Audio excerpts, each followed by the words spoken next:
लगाए अप्सरा परी संभर के चाल बड़े मतवार डगर माँ रेंगे कली कचनार।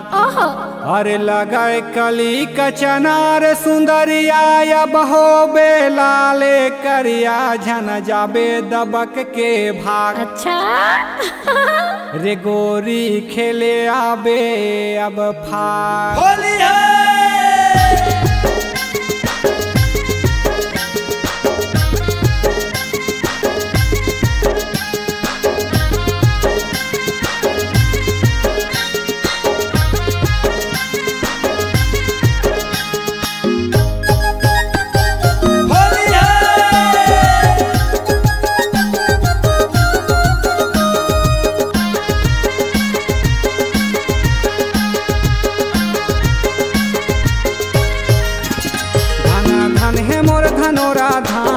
खेले होली संगी बड़ा मजा आते। अच्छा? बड़ा मजा आते गोरी वो चल खेले होली बड़ा मजा आते। नोनी बाबू रंग लगा थे लइका औसियान। नोनी बाबू रंग लगा थे लइका औसियान। चल न गोरी खेलबो होली हो गए है बिहान वो फागुन मैया होली बड़ा मजा आते। धन धन है मोर धनोरा धाम खेले होली संगी बड़ा मजा आते। बड़ा मजा आते गोरी वो चल खेले होली बड़ा मजा आते।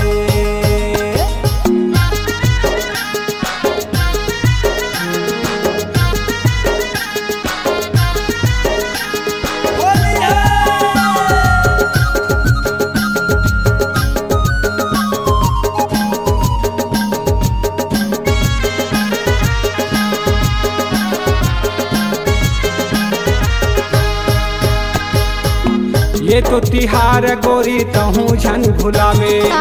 संगी सहेली तोरे संग मले के आवे। अच्छा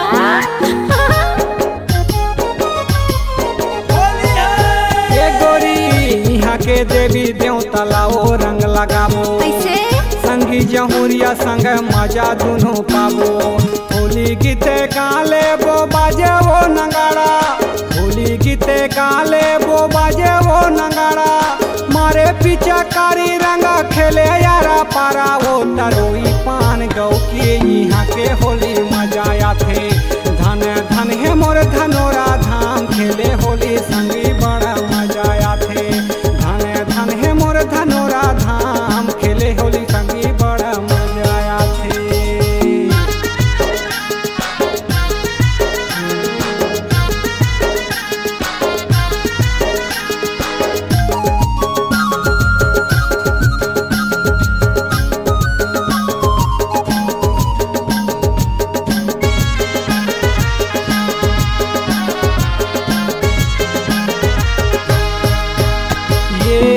हरा नीला पीला गोरी रंग धरे के जाबो।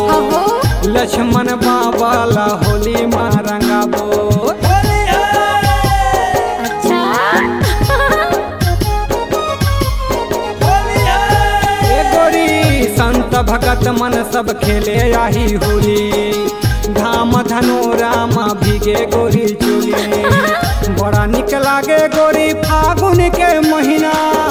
बड़ा निक लागे गोरी फागुन के महीना।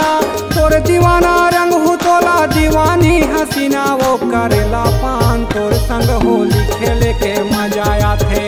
धन धन है मोर धनोरा धाम खेले होली संगी बड़ा मजा आते।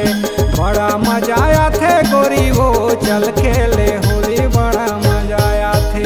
धन धन है मोर धनोरा धाम खेले होली संगी बड़ा मजा आते। धन धन है मोर धनोरा धाम खेले होली संगी बड़ा